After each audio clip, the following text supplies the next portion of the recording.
Coucou tout le monde. Alors, OVNI, créateur de l'humanité de Jean Sider. Un passage quand même très intéressant parce que là on parle quand même des soucoupes volantes et religion. Dans le contexte marial, d'accord? Donc ça va assez vite à lire. Alors après il y a aussi dans le contexte ufologique.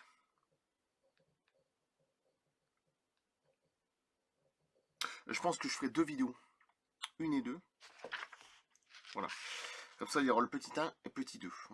Comme ça au moins ça sera clair et net. Soucoupe volante et religion dans le contexte marial. Et après, soucoupe volante et religion dans le contexte ufologique, comme ça sera 2 parties. Voilà, je pense que je vais faire comme ça. Là, c'est dans le contexte marial, petit 1. Donc c'est parti, on connaît la suite. Kiki. Alors, on va mettre un peu de la musique.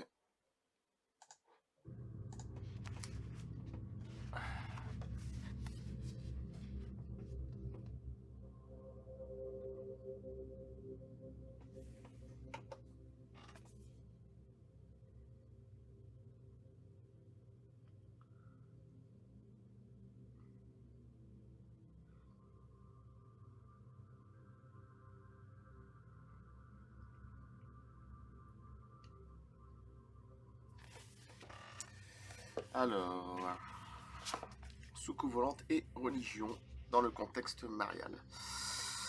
La connotation religieuse sous-jacente dans les expériences ufologiques est évidente depuis l'apparition des ovnis peu après la Seconde Guerre mondiale. Cependant, si l'on fait l'effort de consulter la littérature dévolue au phénomène de mysticisme, on peut trouver aussi l'inverse bien avant ce conflit majeur. Autrement dit, il existe aussi des événements liés au mysticisme avec connotation ufologique. Bah oui, c'est pas nouveau, ça.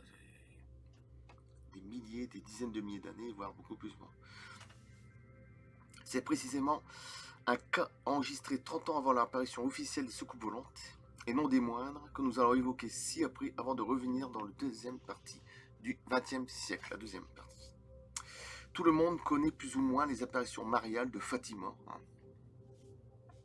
au Portugal, notamment celle de 1917, durant laquelle une immense foule a vu le soleil qui dansait. Le contexte dans lequel ce fait miraculeux s'est produit, ajouté à l'excitation des témoins, persuadés que cette manifestation d'aspect surnaturel ne pouvait être que d'inspiration divine, sans oublier non plus le moment de panique lorsque la foule a vu cet étrange disque se déplacer comme s'il allait fondre sur elle. Et parce que j'ai toujours dit mimétisme, polymorphisme des ovnis. Voilà, et c'est pas nouveau. De même, les pieuses publications naïvement édifiantes qui ont fait connaître cette affaire dans le monde entier n'ont retenu que la version du soleil qui caracolait dans le ciel. Bah oui, surtout à l'époque, ils sont pas emmerdés. Bon, peu des chercheurs connaissent un témoignage beaucoup plus posé et exempt de toute influence confessionnelle. C'est celui du docteur Almay Day Garrett, qui a été publié en 1957 dans un ouvrage peu connu et inconnu des ufologues de M. Gilbert Renaud. Il s'agit de la danse solaire du 19 septembre 1917. Comme il est un peu long, nous n'avons retenu que les phrases les plus intéressantes. Le soleil apparut brusquement dans le ciel jusqu'à la boucher. Je me tournai vers cet aimant qui attirait tous les yeux. Et je pus le voir semblable à un disque au bord net et à l'arête vive, lumineux et brillant. Bon, ça c'est toujours le coup classique, de toute façon. Mais n'imposant aux yeux nulle fatigue. À Fatima même, j'entendis les gens le comparer à un disque d'argent mat. Bah, c'est clair et net, disque argent mat, même disque argent tout court, de toute façon. Même disque. Cette image ne me parut pas exacte. Il s'agissait d'une couleur plus claire, active et riche, avec des chatoiements exactement comme l'orient d'une perle. Ce disque n'avait aucune ressemblance avec la lune telle qu'on peut la voir par une nuit transparente et pure. Il n'était pas sphérique. Il apparaissait comme un disque plat et poli qu'on aurait taillé dans la nacre d'une coquille. Il se distinguait nettement avec un bord taillé comme une planche à dessin. Ce disque nacré était animé par le vestige du mouvement. Ce n'était pas le scintillement d'un astre dans tout son éclat. Il tournait sur lui-même comme une vitesse impétueuse. Je vois là... Enfin, comment dire ça? Je vois comment ça tourne, mais en même temps, j'ai l'impression que ça fait ça. Comme des... Bon, pas un zigzag, mais ça... Voilà, c'est pas vraiment sur le net, je veux dire, quand ça tourne. Ah, ça fait un peu comme une assiette, vous savez, sur le doigt. Un peu dans ce genre-là. Qu'on fait tourner sur le doigt.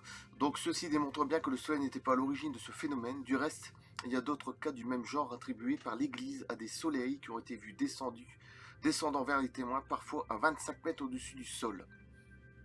Ce qui est vraiment pas haut. Comme à Fatima lors de la danse solaire du 13 octobre 1917. Dans l'un de nos ouvrages, nous avons signalé 118 cas d'apparition mariale avec soleil. 118, quand même. Plus ou moins remuant. Voilà. Probablement un phénomène associable à un objet volant non identifié. Les derniers cas en date du même genre, collectés par notre correspondant, Lucien Blaise, spécialiste des apparitions mariales, sont ceux-ci. Melray, Irlande, le 4 mai 1986. C'est intéressant parce qu'il y en a beaucoup qui ne savent pas ça. C'est toujours Fatima par-ci, Fatima par-là, il n'y a pas que ça. C'est comme Roswell par-ci, il n'y a pas que ça. Des crashs, il y en a des 50. 50, 60, on ne sait même plus combien. Ça, c'est des sources que j'avais. À peu près 50, mais je pense que c'est beaucoup plus. Bon. Alors, Melray, Irlande, le 4 mai 1986. Nombreux témoins, soleil, décrit comme un disque blanc en forme d'assiette, ce que je disais tout à l'heure. Je vous signale que j'avais même pas encore lu le truc là. Tout à l'heure, j'ai parlé d'assiette. J'avais pas encore lu. Bon. En forme d'assiette qui est descendue pour se poser en bordure d'une grotte consacrée à la Vierge de Lourdes. Oui, bah, après c'est un miracle, forcément. Siri Chikol, dans Corée du Sud, le 13 octobre 1987. Nombreux témoins, dont un religieux, le père Spies.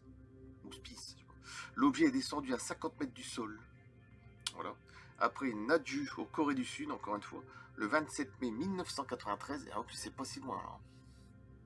C'est pas 1917. Hein. Nombreux témoins, dont le père Spie, encore une fois.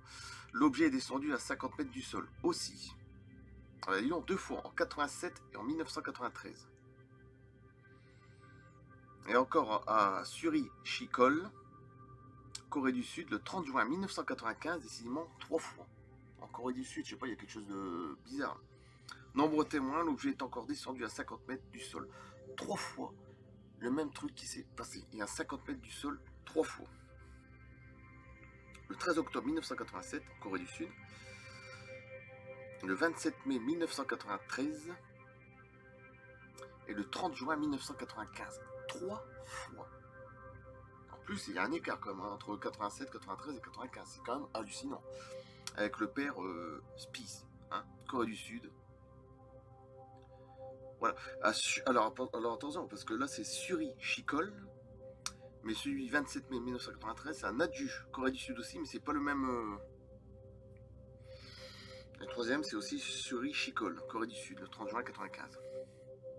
Hallucinant. C'est tout que j'avais jamais entendu parler. Après, je vous fais le petit 2, je vais pas le faire maintenant, je le ferai dans 2 jours, évidemment, dans le contexte ufologique. Voilà. Et je coupe là. Merci, ce fut intéressant parce que au moins il y a plusieurs histoires de comme ça, un peu comme Fatima, mais là ça se passe bien après, les années 80 et 90. C'est vraiment très intéressant. Et 3 fois au Corée du Sud, pour les autres, c'est quand même hallucinant. Je sais pas, il y a toujours avec le père Spies, comme par hasard. Oui, en plus. Pratiquement, sauf la 3e fois, il était pas là. C'est fort. Là, c'est fort. Donc je coupe là, soucoupe volante et religion dans le contexte marial, petit 1. Petit 2 dans le contexte ufologique, dans 2 jours, pas avant. Alors spiritisme extraterrestre, je l'avais fait aussi. C'est une religion qu'il faudra que je la balance la prochaine fois.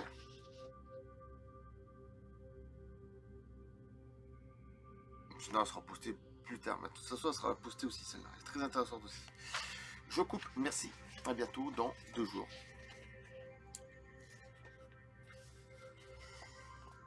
Merci.